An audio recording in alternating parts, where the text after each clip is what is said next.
It's time to take a little break, though, and head back to this hemisphere. Head back to Mexico, Guadalajara, to be precise, where our next guest resides. He is an author, he is an historian, and he is a Bostonian, attending Boston College, originally from Rhode Island, so technically he's a New Englander. And he is our friend, Dr. Michael Hogan. Doctor, thank you for joining us this morning, and welcome back to the Jeff Santos Show. Thank you, Jeff. It's a pleasure to be here on your show again. Well, it's great to have you on. And, of course, this past Thursday, we celebrated St. Patrick's Day, and we had a fun time. We had hoped to try to connect with you. We couldn't do it, and our fault. And I want to say to you, though, it would seem to me that a lot of people were celebrating, not only in South Boston and all over the enclaves of the United States, and obviously in a place like Dublin, but there were some 2 million Irish in Latin America that were also celebrating. What was it like in Mexico this past week? Well, it's an exciting time in Mexico, Jeff, because there's a great tradition here of the Irish in Mexico. Irish were heroes in the Mexican War of 1846. There was a battalion called the St. Patrick's Battalion, or the San Patricio Battalion, that fought on the Mexican side. I wrote a book about this, a history book called The Irish Soldiers of Mexico, and that was later made into a movie starring Tom Berenger. There's also a novel called Molly Malone and the San Patricio. So, the St. Patrick's Battalion and the Irish as heroes of Mexico has been a long tradition, and they're celebrated several times throughout the year, but St. Patrick's Day is certainly one of them. There's an Irish dance troupe both in Mexico City and in Guadalajara. Giovanna Torres Blanca has this wonderful troupe that does the Irish step dancing. The Chieftains, which is a really great Irish musical group. The Chieftains have a new album out called Los San Patricios, which is about that battalion that fought. There's a young fellow by the name of Sean Cassidy. One of his ancestors was a San Patricio or St. Patrick's Battalion, and he founded a tequila company, the St. Patrick's San Patricio Tequila Company. So there's a long tradition at the American Society and at the VFW Hall. There's corned beef and cabbage dinners. We remember the history of the Irish in the 1840s, but also in the 1860s after the Civil War, when many Irish Confederates from Fort Yuma, Arizona, came down to Mexico. And also the long tradition of Irish in this country from the beginning. William Lamport, for example, who is a fighter for independence, better known as El Zorro, is Irish. Alvaro Obregón, who was the president of Mexico in the 1920s, is really an O'Brien. Hugh O'Connor, the first governor and founder of Tucson, Arizona, was an Irishman. Of course, that was New Spain then. And besides Mexico, Argentina claims that it is the fifth largest colony of Irish expats. They claim 800,000 Irish in their country. Most of them came in the late 1800s, and usually from counties like Westmeath and Longford and Wexford. And most of them had a little money. They weren't as poor as the immigrants of the 1840s. And some of them bought land and became, rancheros during 1940. So Argentina also has a big celebration. No doubt. We're talking with Dr. Michael Hogan here on the International Half Hour, author, historian, as we talk to him live today at Guadalajara, Mexico. So with all this festivities going on, there are obviously a lot of serious news going on, and we actually broke some news a few weeks back, thanks to you, regarding the gun smuggling back and forth between the United States and Mexico. We broke it before our friends at CBS and NBC did, and I want to thank you for providing us with that kind of news.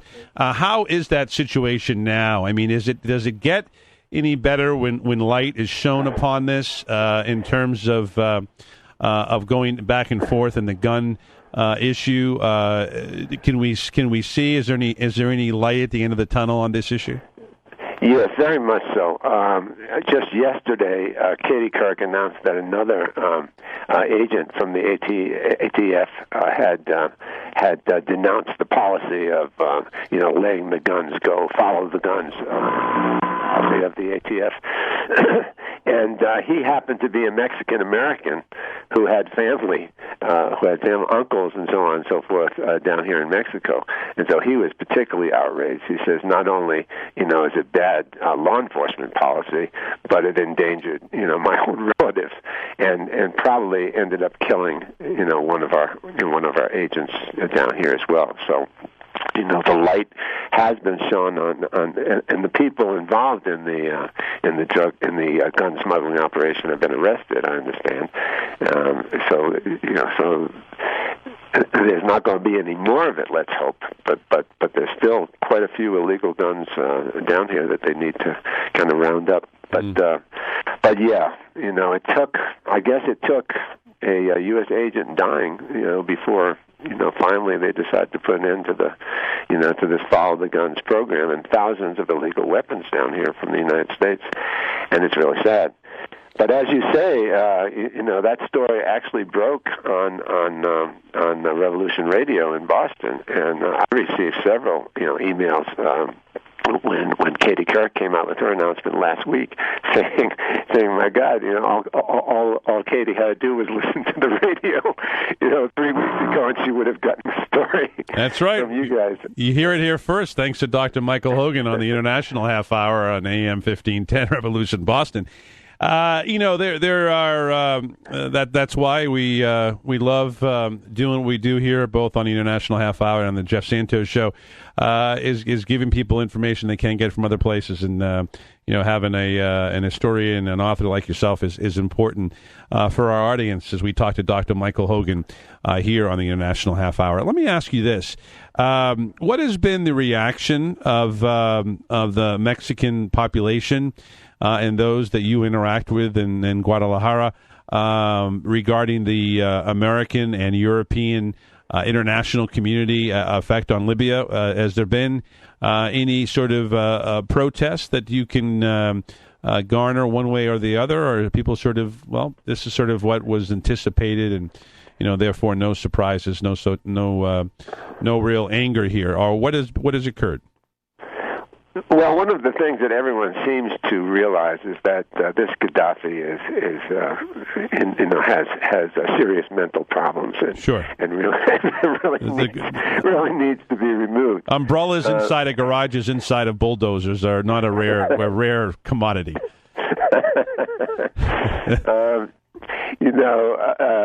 For the Americans living down here, it's just so, I don't know. So sad that we're involved in still another, war. We've got Afghanistan. We're still tied up in Iraq, and now we've got the resources over there in Tripoli. But it does seem to be, a necessary evil, to protect the lives of the civilians, who are being attacked by this madman. And I don't see how, in good conscience, we can just sit back and let it go. Human rights violation. We're talking with Dr. Michael Hogan here on the International Half Hour. What is the relationship right now, if you could put your finger on it, between Mexico City and Washington? Is there a symbolic friendship, or is it real between the leaders of these two countries? I think more symbolic. I think a lot of things that were promised have not taken place. I think the fact that the ambassador that was appointed was a Cuban, that did not help matters, and that he. We're having some technical difficulties here with the phone line out of Guadalajara. We'll try to rectify that situation as we speak. And that he didn't seem to understand Mexican culture. It didn't seem to understand Mexican history. And, with the WikiLeaks, revelations, that became apparent, and his staying on was really untenable. But I think, appointing him in the first place, suggested to the Mexicans at least a lack of sensitivity. Why would you appoint a Cuban, right? To the post as ambassador to Mexico? No, it makes no sense. It's almost like hiring a Portuguese American to go to Brazil. It's apples and oranges. Do you sense that the fact that the whole situation, and we talked about this a couple of weeks back, the whole situation with the shooting in Tucson, has that at all I guess scared the population that are friendly to Americans in Mexico about the violence that took place just across the border and what that means? No, I don't think so. There's been a couple of interesting developments that I've seen. I have a friend, I think I mentioned this Sean Cassidy, who owns the tequila company in Yuma, and he's been sending me updates on the immigration situation, and it appears that there are now several kind of grassroots organizations forming in communities like Tucson, like Yuma, Arizona, who are saying, where Arizona has gone with their anti-immigration stance is really not where the majority of our citizens want to go, and that some of these bills have been actually introduced by outsiders. They have these fellows who are professional bill writers, and they work for the Tea Party, group, and they go from state to state, and they get young state representatives, young state senators who haven't made a name for themselves, and they say, look, here's this bill. It's already written. All you have to do is just present it to the legislature, and you'll make a name for yourself. And that's pretty much what's been going on in Arizona. These bills are coming from outside. These anti-immigrant bills are coming from outsiders. And so now there's a grassroots movement among people who are realizing, this is not where we want our state to go, and it's not, the general opinion, of the citizens of Arizona. It goes without saying that we always enjoy talking with our good friend Dr. Michael Hogan here on the International Half Hour. Final question for you, sir.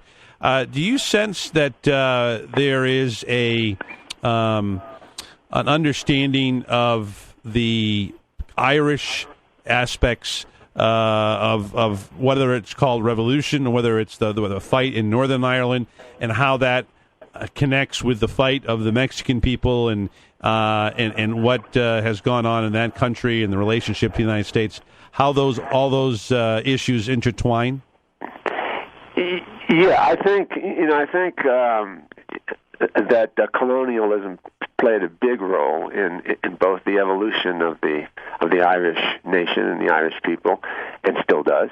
I know there are protests scheduled in May for the Queen's visit to Northern Ireland, and ill-timed that Obama's going at the same time. But also in Mexico, there are many things that are still remnants of the colonial period that interfere with the clear perception of the way the world is, and that are burdensome aspects of their history.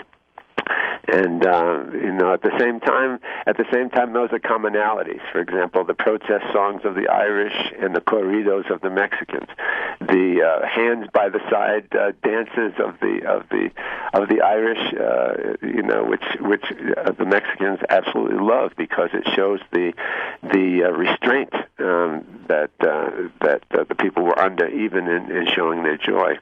There are so many commonalities between the Irish and the Mexicans, and I think a great deal of that comes from the years and years of oppressions by a colonial power. Dr. Michael Hogan, thank you so much, sir. It is always great having you on the show, and Godspeed to you in your travels.